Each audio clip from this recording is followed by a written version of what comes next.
a modern myth, or physical reality?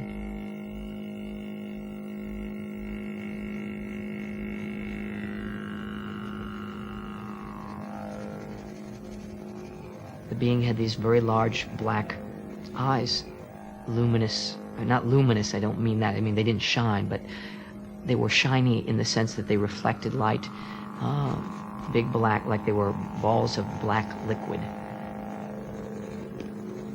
Grey, small, about 3 foot high, with great black eyes. You can't really see their mouths. You sort of know there's a nose there, but there isn't a nose there. They're ugly. They're gray in color, light to dark gray. Their bodies are incredibly thin and small in comparison to their large heads. And they're scary. Last year, a poll claimed that almost 4 million Americans are the victims of alien abduction. Around the world, thousands of people have come forward to describe an experience that is consistent and terrifying. They say that their captors are an alien race called the Greys. The stories have caught the media's imagination and sparked a growing public controversy.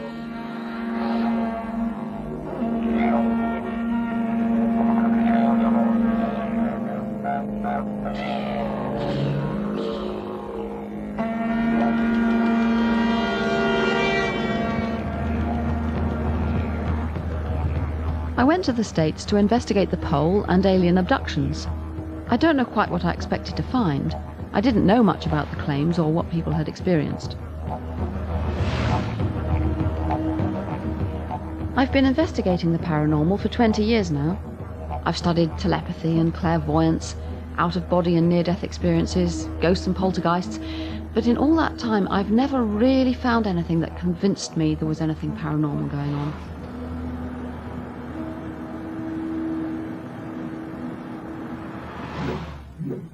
I was laying there, and just before I'd fallen asleep, off to the right-hand side of me, off to the edge of my bed, was a little white, it was a very bright white flash of light that went off. And then we proceed, almost always, to go into the light, and the light kind of acts as a source of energy to take us to that crowd. And I saw 3 beings walking out of the field towards me.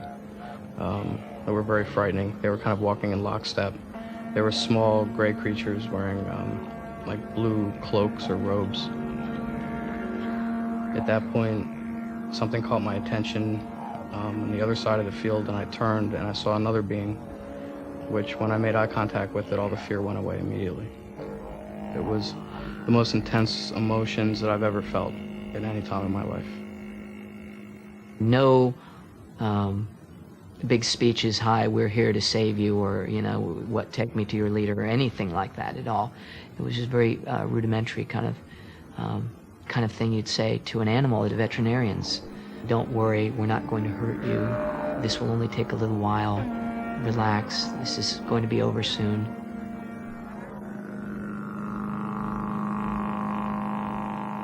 The most extraordinary claim is that the Greys are conducting a hybrid breeding experiment with their prisoners.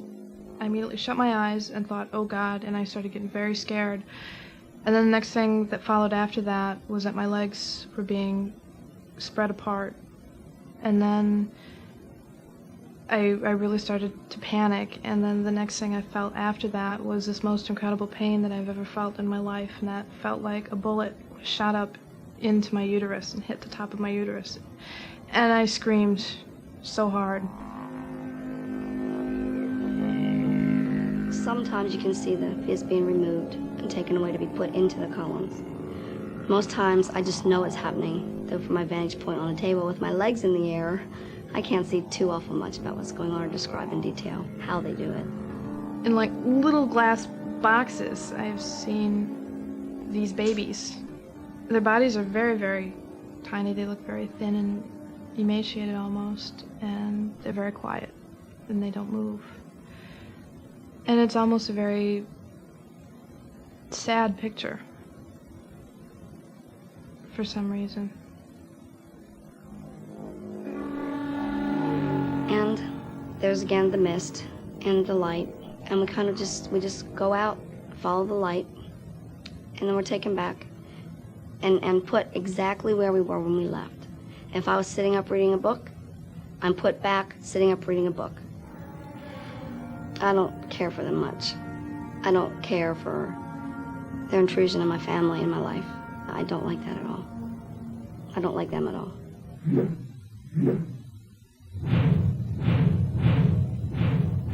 I suppose from the outset, three possible explanations present themselves. One, that people are just making it up, it's some kind of invention or hoax. Two, that it's real, there are aliens out there actually abducting people and they're describing truthful experience. Or three, they're interpreting as an abduction some mental experience produced by their brain. What's particularly striking about the abduction stories is how consistent they are. People report the same kind of experience again and again. Now, this could be because they've all met the same kind of alien, or it could be because similar things are going on in their brains.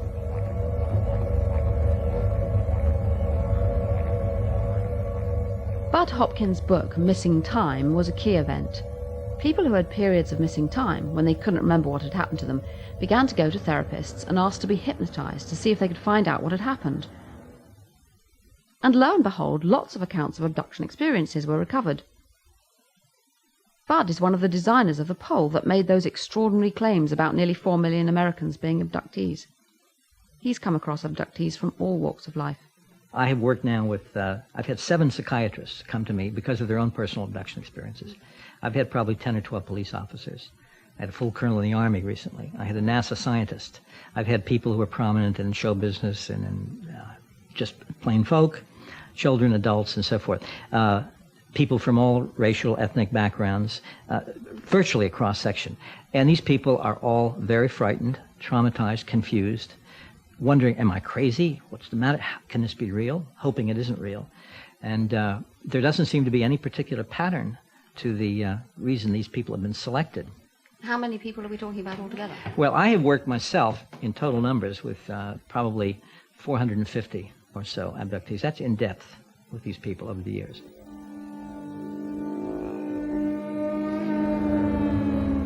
This is a problem because it makes me wonder whether the stories have been created by public knowledge about aliens and hypnotists implanting the ideas. To reassure me, Bud invited me to watch the hypnosis of a young man. It was his first session. Mark had come to him quite nervous.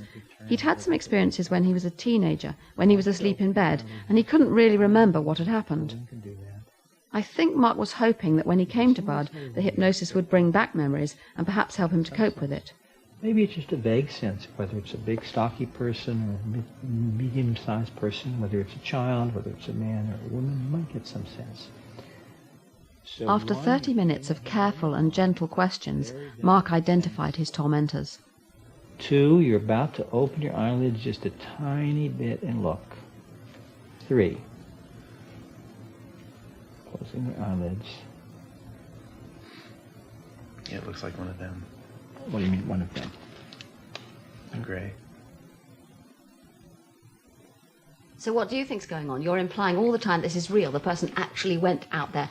Something actually came physically into the room, into the world. What do you think's really going on? Well, I'm not saying that happens in every single case that comes our way. We reject some cases, and some cases seem to be cloudy. But in the cases that check out, which is the vast majority, there seems to be some kind of non-human intelligence which is interacting with us and which possesses some kind of technological equipment which is way advanced over ours. We do not know, ultimately, what this will mean. We have had 2 basic science fiction myths about ultimate contact with another kind of intelligence. Either they're going to be body snatchers, invaders from Mars, come to do us in, or they're going to be these wonderfully benign, helpful people here to help you with the ozone layer. We have gotten no evidence whatsoever that either of those 2 explanations fits. What does seem to fit is that whoever they are here for their purposes with their agenda. And they are trying to do this, it would seem, with a minimum of disruption of the lives of the people who are the involuntary specimen that they're dealing with. Some people have more than one experience. They have multiple abductions. This often starts when they're very young, in early childhood. They can get taken by the aliens many, many times. I've had pretty regular visits. They used to be very sporadic and maybe once or twice a year. And about the 1989-90 time frame, they got to be more regular. Mary's bedroom walls are covered with drawings of the Greys. Have these helped create vivid dreams? I don't believe that the experience of having an interaction with these extraterrestrial beings and dream state is anything similar at all. In the dream state, it's really more of sort of a constant flow, and the state of consciousness when you're awake is quite vivid to people, and they definitely know what they're perceiving and what they're seeing and what they're hearing. And when you interact with these beings, you know what you're seeing, you know what you're hearing, and it just there's no way that you can confuse the two. I work in the defense industry, and I have a very mainstream 9-to-5 conservative job, and I am not a person that most people would suspect this is happening to. I think a lot of people feel that individuals who claim to be abducted are people living in some backwoods society that, are just having some type of a mental illness of some kind. And I think it's important for people to know that the average, responsible, highly functioning adult person in the society is having these experiences. I think it's obvious that these people are not hoaxers. Something really did happen to them. But I can't accept that an alien race could wipe out our memories, but we could still manage to recover them so easily. On the other hand, the stories I've heard sound so convincing, and the abductees seem so plausible. And there are many people who believe their stories. Amongst them is one of America's best-known psychiatrists, John Mack. When I first heard that there was an artist in New York named Bud Hopkins who took seriously the stories of people who reported being taken by alien beings into spacecraft, I thought he must be mad and he's talking about some new form of psychosis. But these people, as far as I could tell, were of sound mind, had not communicated with each other, were not getting details from the media. This was long before the great media rash of information on this subject. They were reluctant to come forth, and they described similar stories in great detail and were shocked when they would hear that someone else had had a similar experience. And the only thing as a psychiatrist that I knew that behaved like that was real experience. John, you have a very high profile, and the fact that you're a professor at Harvard tends to make people believe you. I mean, do you think you could be seriously misleading people about what's going on here? What are the other possibilities? Dreams, for instance. Dreams do not behave like that. Dreams are highly individual. One dreams according to what's going on in your unconscious at that particular time, and the dreams of one person are quite different from those of another. Or some kind of trauma, for instance, like sexual abuse, which is often raised. Creating a story which replicates your abuse story. The replicated story is very similar to the original abuse. Frightened of men entering your room, but it's vague, it's general. You don't have a highly complex narrative of an altogether different sort. I would never say, yes, there are aliens taking people. I would say there is a compelling, powerful phenomenon here that I can't account for in any other way, that's mysterious. There isn't a single case of an alien abduction story that fulfills my criteria that has turned out to be anything else. And yet I can't know what it is, but it seems to me it invites some kind of deeper, further inquiry. The first psychological study of abductees has been done at Carleton University, Ottawa. John Mack can perhaps afford to leave a question like, do aliens really exist, hanging in the air? But as a psychologist, it's my job to answer that question. First of all, are they mentally ill? Well, there's a stereotype out there that they're crazy people or social marginals, undereducated people, that kind of thing. And is that true? No, it's not true. It's not true. Well, what we did was we actually placed ads in the newspaper asking for people who had had any kind of UFO experiences. And some of them were abductees, some of them had seen lights in the sky or had other experiences of something that they termed to be a UFO or aliens. We interviewed them. This is one-on-one. I did all the interviews and asked them about their experiences, got as much detail as we could from them, and then we administered a battery of questionnaires that are supposed to assess things like mental illness, well-being, fantasy proneness, IQ. So we gave them a whole slew of things.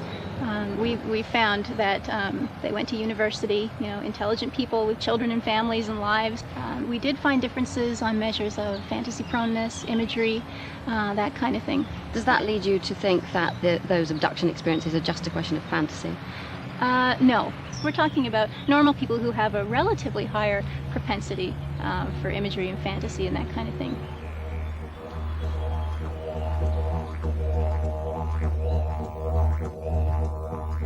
So, these people are not mad, and they're not just inventing a fantasy.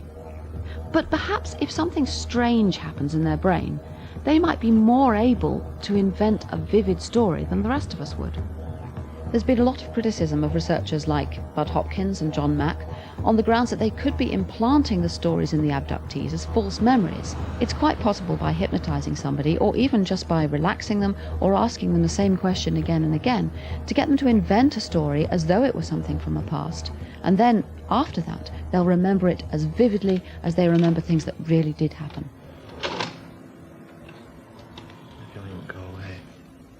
I showed Mark's tape to an expert on false memory syndrome. I still feel scared. Well, what do you think of this hypnotic technique being used here? Well, you just have to be so careful with hypnosis because it is a sort of chameleon. It has this nasty habit of people giving you, if you like, what they perceive you want. This guy appears to be quite responsive. When he's being regressed, he speaks in the present tense, which is usually a tip-off that they're experiencing something immediately in the here and now.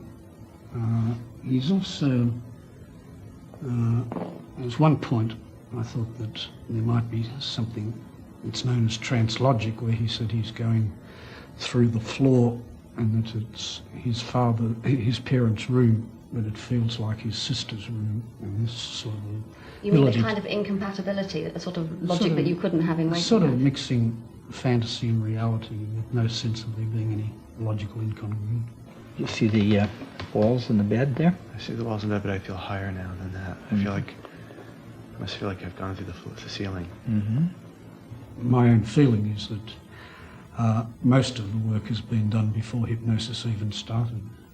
Bud helped to design this questionnaire, which is meant to identify the people who may be abductees. He's also trying to warn them that there are some dangers that lie ahead in being hypnotized, in revealing an abduction in their past.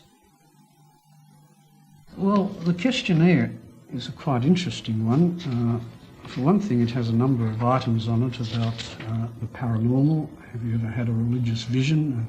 Have you ever seen or sensed the presence of a ghost? Has a deceased relative or friend ever visited you home in the night?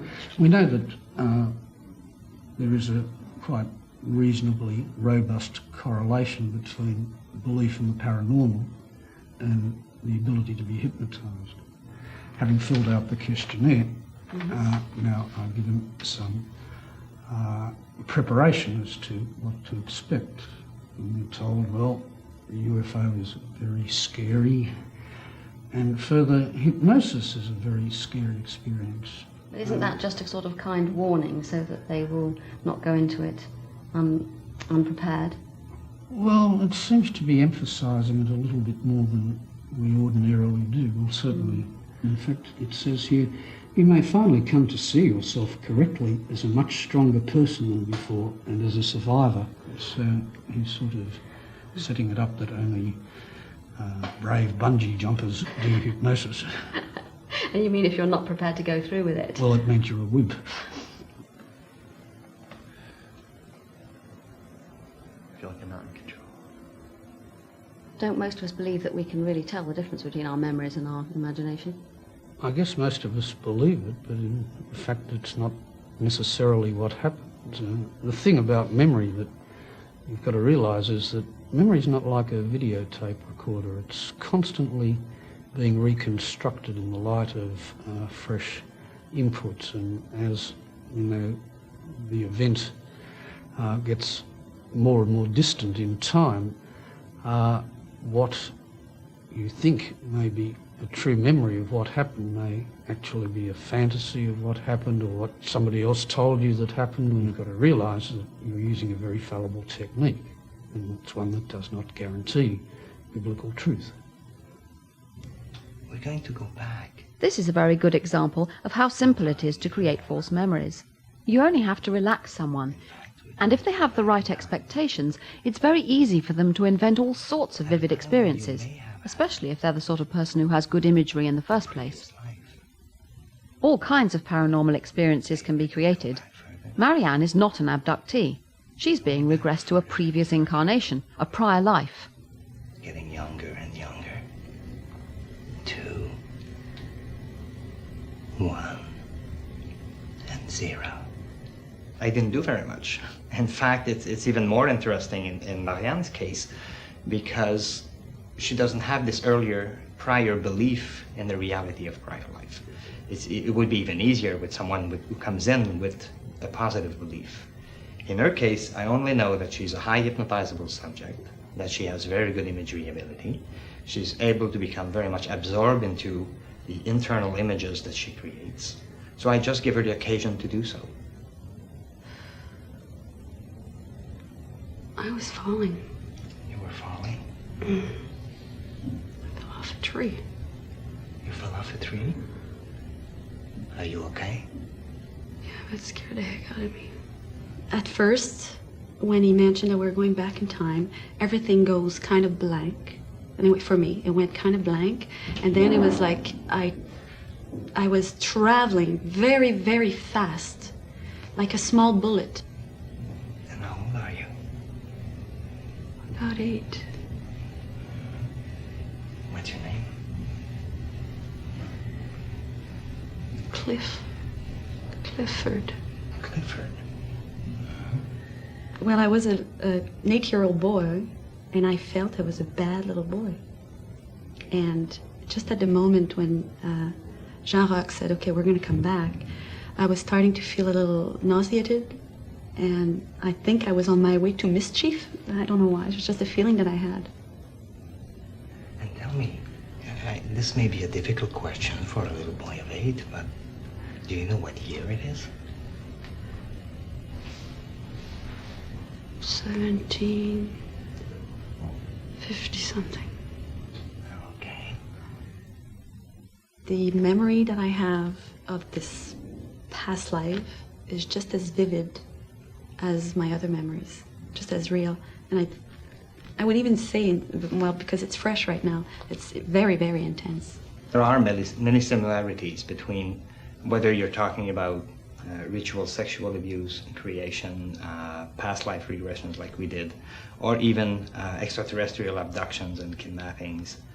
All of these memories are reconstructed in the same way. Except if you can independently corroborate these memories, there are no way to differentiate them. If you take the case, for example, of a E.T. kidnapping, well, usually a person will come in with one experience that surprised them. And then they will be hypnotized, and slowly and gradually, over repetitive testing and recalls, the memory will take shape, and it will become more detailed, and will also take reality value. It's the same thing that we just did here. If I was to re-hypnotize Marianne repetitively, going back to the same life, then she would start having a much larger history, richer history of that life, and it would, for her then, be even more difficult to differentiate between reality and fiction. Where are you? I'm in the countryside. Studies show very clearly that what hypnosis does is that it increases productivity. It makes you talk more, but most of it's error. Hypnosis is the biggest red herring in this one could possibly imagine. Even more important than that is the fact that we have hundreds of abduction accounts remembered without hypnosis. Hypnosis is only useful to help flesh things out, and everybody remembers pieces of the experiences to begin with at the minimum. But I have numerous cases where people remember the whole thing from beginning to end without hypnosis. This is not heavy evidence of anything. This was really for him. This was for him to kind of ventilate some experiences he was having. The cases that have a lot of weight as evidence are ones in which there are other witnesses, there are physical marks, there's all kinds of physical sequelae which accompany the experience. I have always gone to cases where there was more physical evidence and more witnesses. I think that's the point. If one case or 10 cases are valid because of the number of witnesses, the number of physical evidence, the numbers of points of view that are involved in it, and those are valid, then a case like this can very easily be valid too, even though it doesn't have that weight of evidence. The trouble with the scars is that they could have come about in any way. They are interesting, but I couldn't say that they were done by aliens. and nor can any doctor.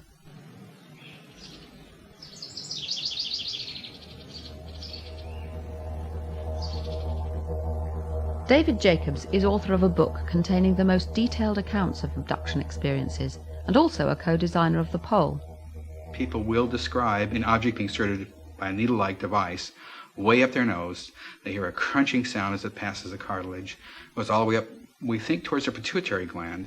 Then the instrument is removed and the little BB or ball-like object on the end of it is gone.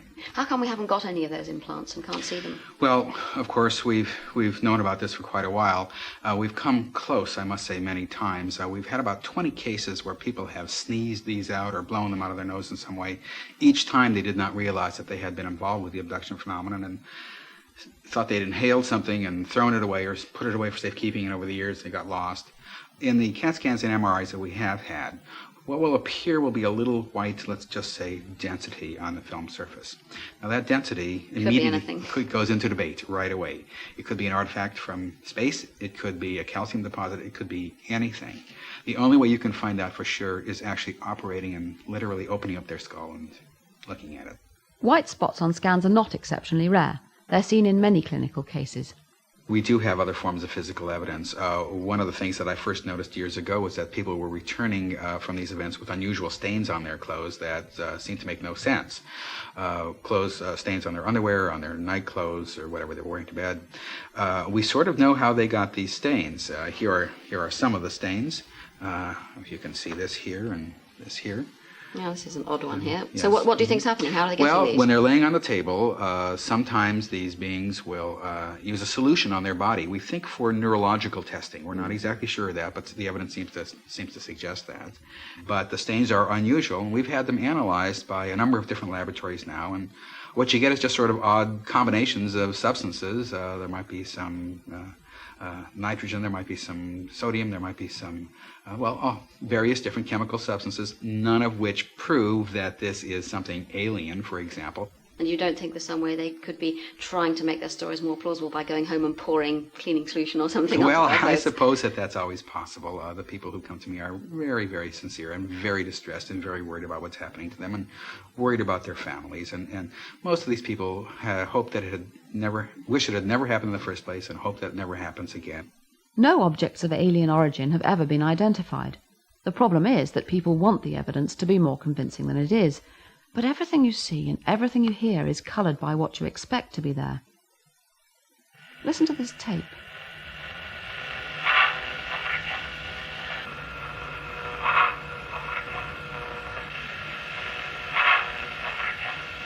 I tape record in my room every night. I've been doing it for about 2 years. You can hear 3 words, and the 3 words are, "Don't wake up."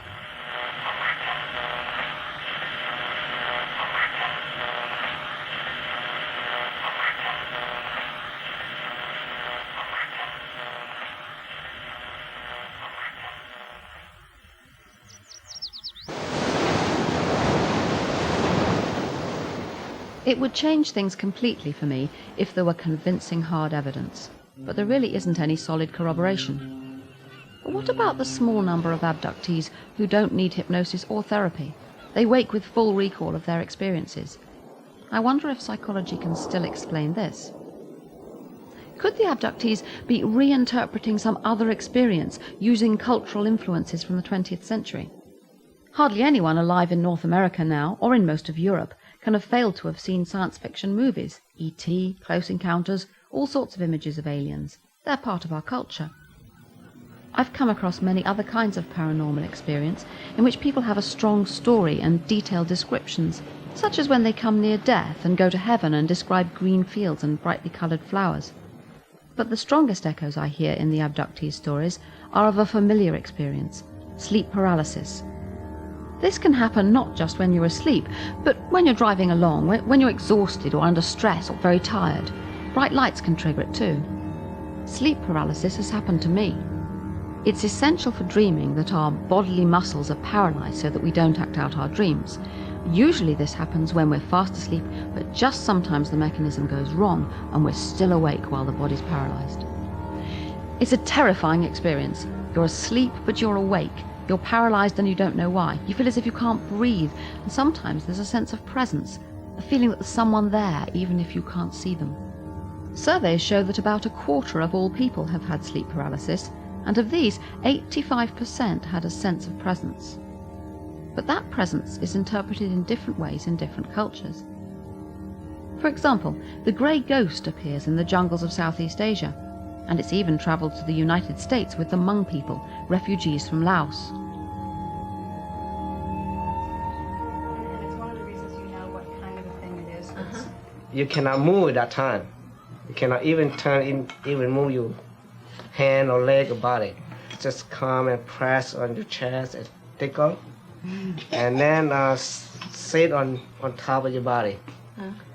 Sometimes you wake up after that goes left, but sometimes make you deep sleep.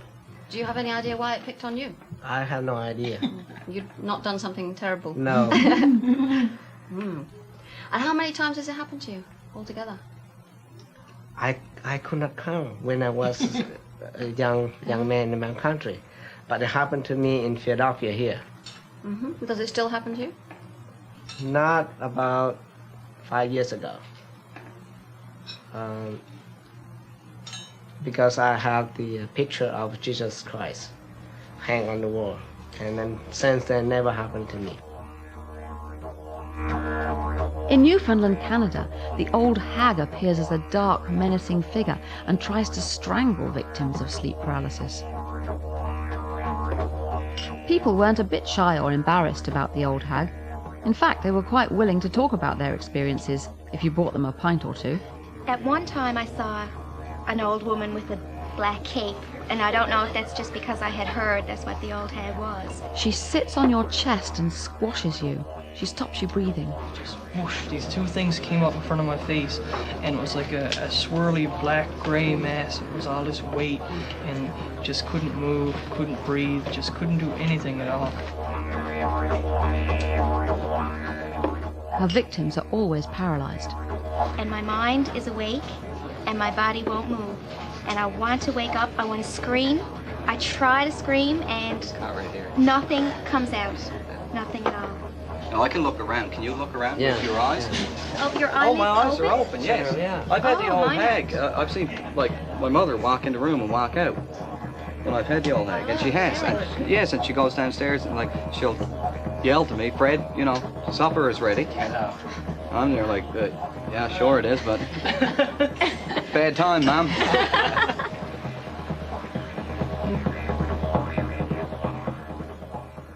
So did the first psychological study find sleep paralysis under the technological gloss of alien abductions? I think it was about 25% of the intense experiences that seemed to be actually explanations or descriptions of episodes of sleep paralysis. What was the description they gave?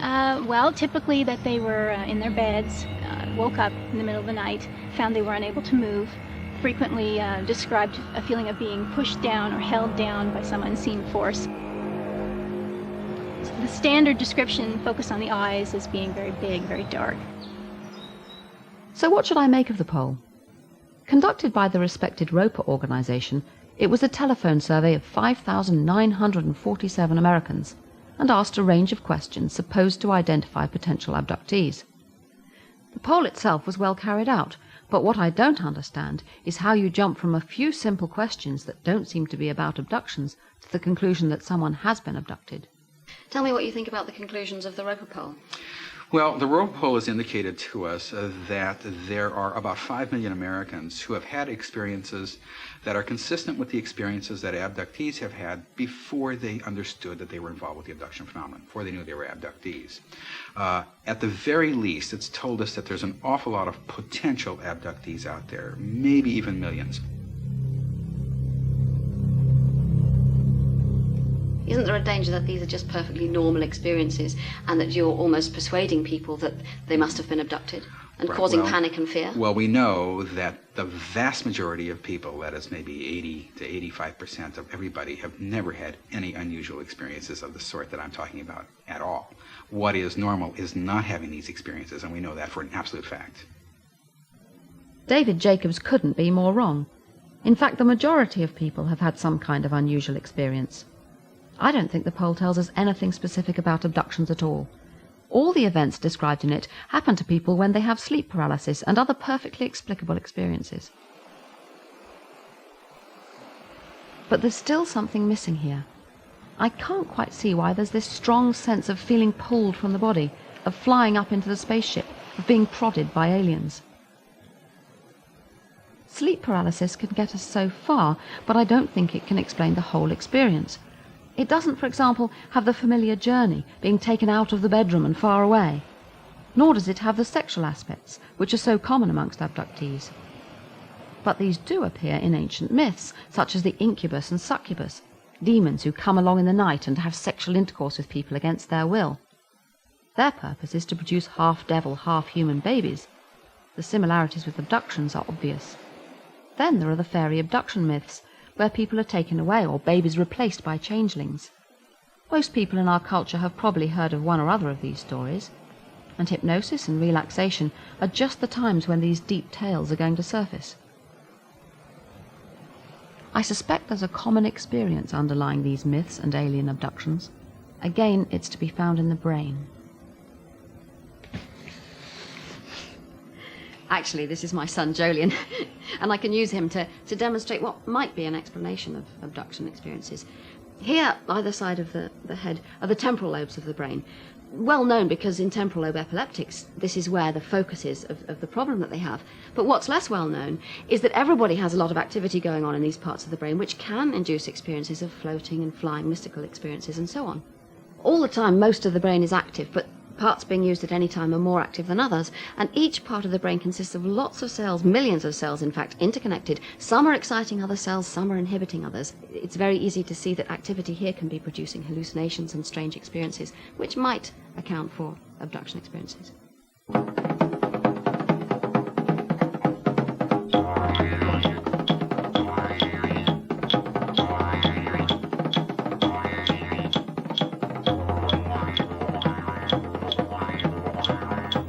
Creative, artistic individuals are especially susceptible to temporal lobe seizures.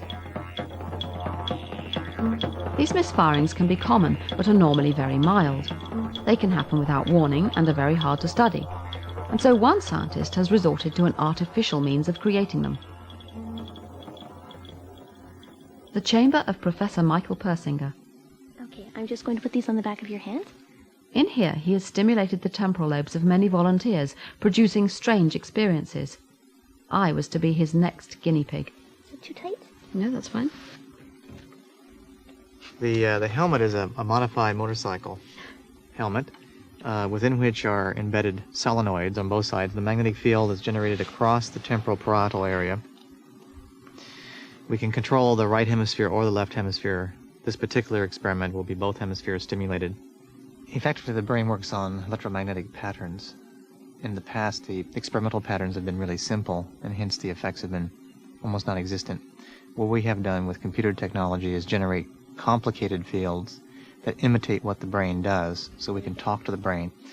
But effectively, we can generate patterns which imitate the basic sequences of the fundamental processes that have to do with memory, perception, and general experiences.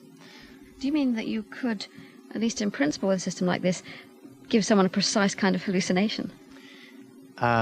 Technically, it would be called a hallucination because you're directly stimulating the brain, as opposed to going through the traditional senses. We'd have to be very cautious, and one should always be cautious, because the minute you force the brain to do something, you risk the possibility of seizures. What's that? Is that comfortable? Yes, it's your, fine. Your ears aren't squished or anything? No. Okay.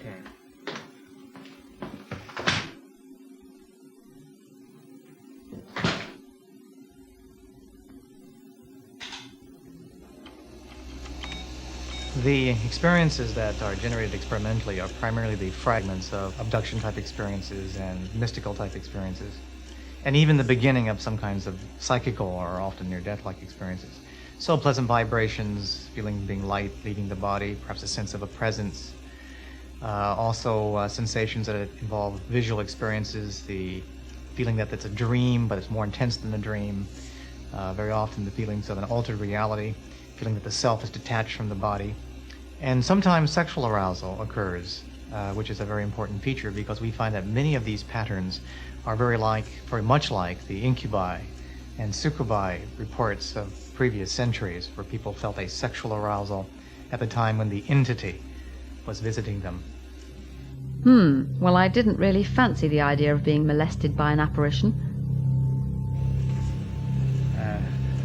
Okay, Dr. Blackmore, would you like to close your eyes and keep them closed, please?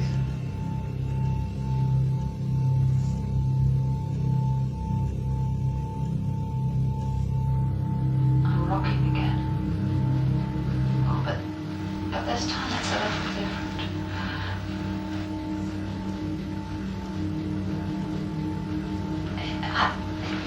It's as though something's got hold of my left leg and my ankle. The whole of my left leg seems to be being stretched. Oh, this isn't very nice. Horrid. It's as though something's pulling me, but I can't see what it is doing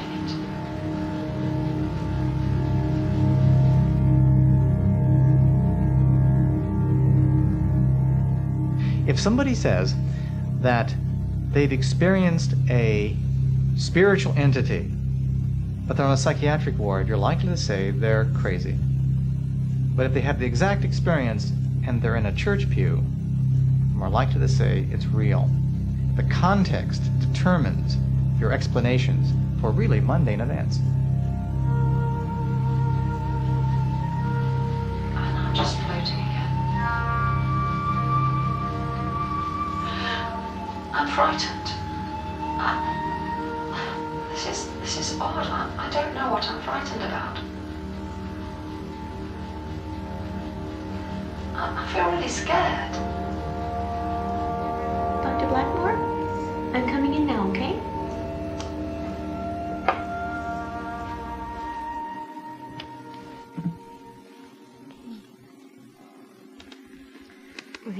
Oh, it was much lighter.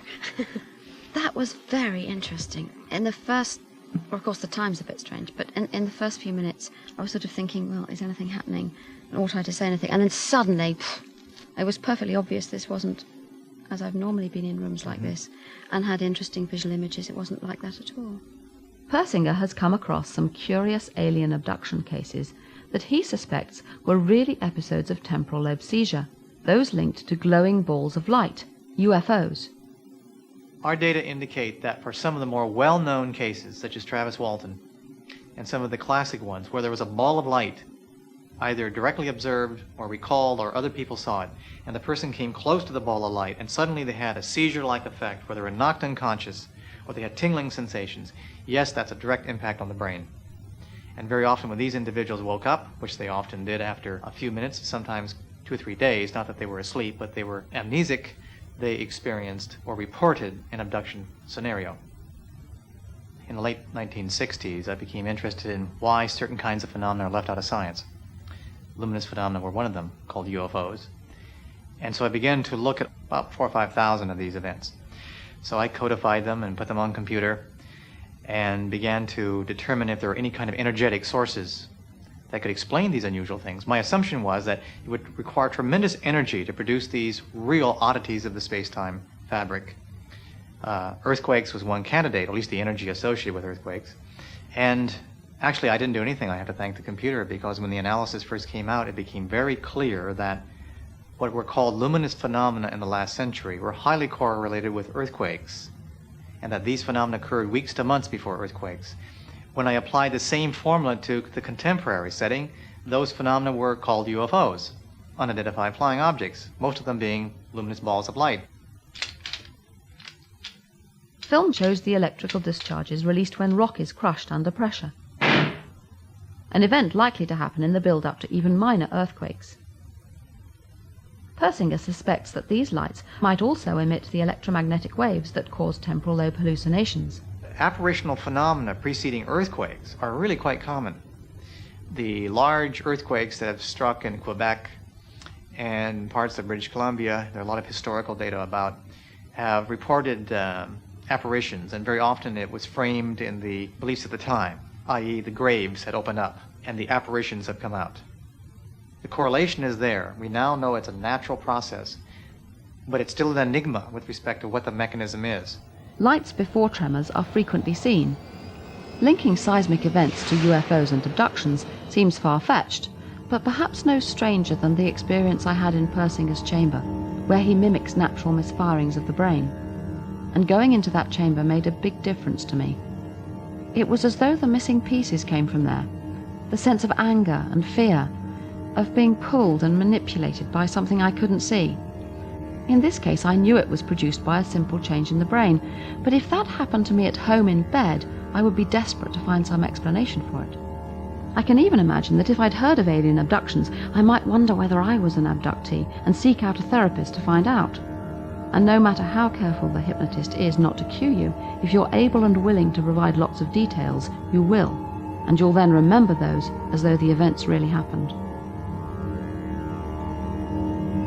I don't think I could dismiss completely the possibility that there are real aliens actually abducting people. It seems bizarre and odd, but I suppose it could be. Have 4 million Americans been abducted? In the end, I don't think the poll tells us anything like that at all. It just confirms what we already knew, that most people have some strange experiences that they can't explain. I wish more research were being done into this. But until then, I think I still might keep an eye on the skies.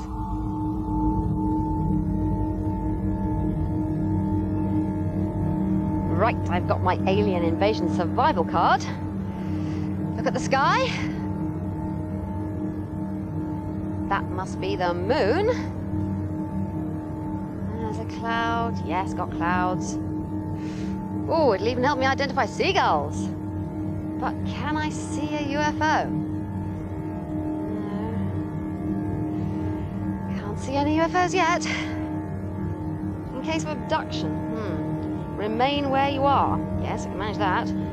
Give or do whatever they ask. Forget everything that happens. Yes.